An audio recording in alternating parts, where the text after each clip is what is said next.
Yes, hi. My name is Pille-Riin and I am a PhD student at Tallinn University of Technology. Before I begin, I would like to thank my colleagues from Eindhoven University who helped me with this work. And I am going to talk about transforming building permit review comments into process indicators. But let's start from the problem. So we measure the success of the building permit process in two main ways.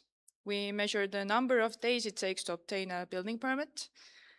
We keep track of the number of review rounds, and we keep track of the number of comments and issues reported.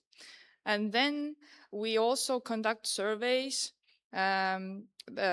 assessing the user friendliness and transparency of the process. But both of these methods have a blind spot.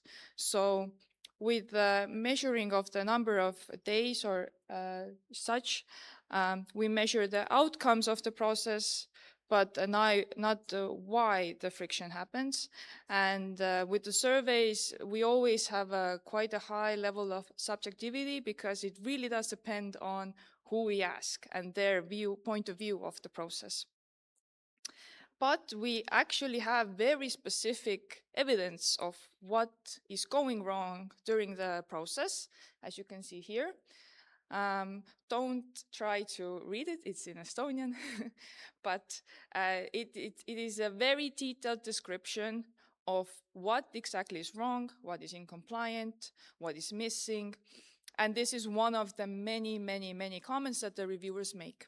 So my question was that then can these textual evidence be turned into process indicators to see where the friction happens and to see whether the interventions we are planning are actually effective.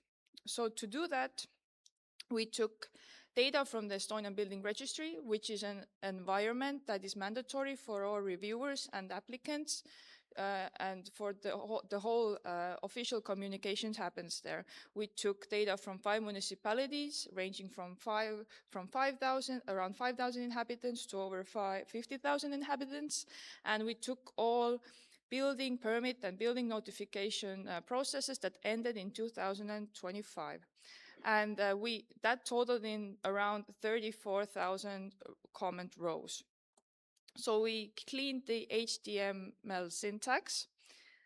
And then we saw that a lot of the comments, one comment item actually contains a list of problems.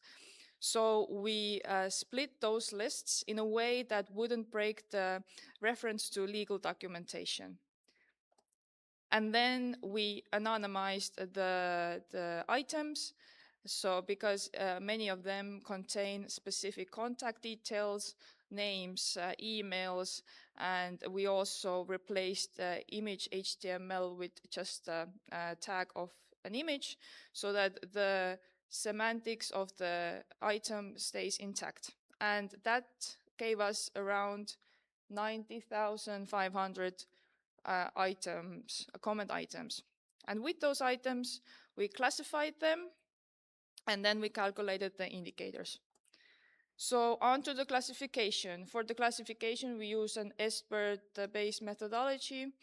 We didn't fine-tune the EstBERT because the main goal was to have a very auditable process. And we used logistic regression to classify each comment.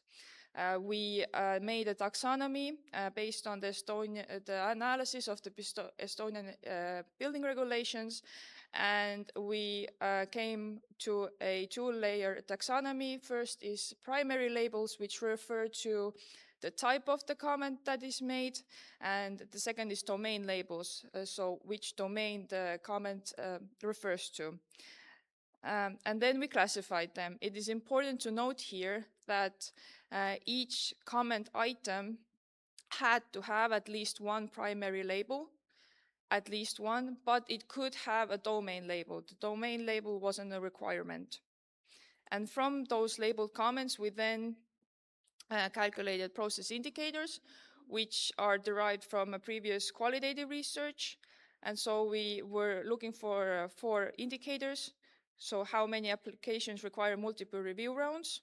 What are the most common reasons for the revision requests? How many comments contain an explicit reference to any legal document? And how often do requirements shift across review rounds? And now on to the results. It is very important to say that we were looking for reliability in aggregates, not perfect single labels. And this is what the results show. So as you can see, the micro recall is 0.71, which means that the classifier finds around 71% of the labels that match the training data. But the precision is quite low. That is because a lot of the labels are semantically adjacent, but they are necessary to differentiate. So the classifier just fired a lot of labels. And we also had a lot of sentences that actually contained multiple issue types. So the classifier just put all the labels there. But we see that the classifier more reliably classified domain labels than primary labels. That is because there was a requirement that it can have a domain label, but it doesn't have to. But the most interesting result here is what we saw across the municipalities. So we divided the results across municipalities, which are the A, B, C, D, E, and the work type.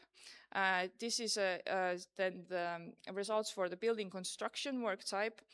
And we see that even though that the average number of percentage of applications that need multiple review rounds is 53, but the range is very wide. So it's from 25 to 72. And the same can be said about how many comments contain explicit legal references and how often do requirements shift. The only common thing across the municipalities are the types of comments they make.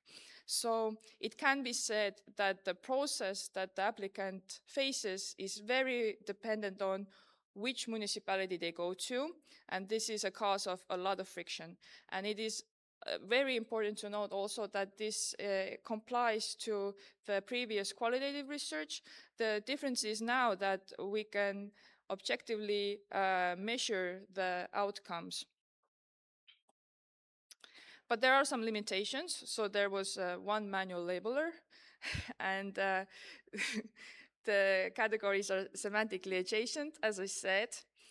The comment splitter misses sentences with multiple issues, and there's missing training data for rare labels. But for future work, we are planning to incorporate this into the Estonia Building Registry to actually monitor the processes. So there is going to be more manual labelers for training.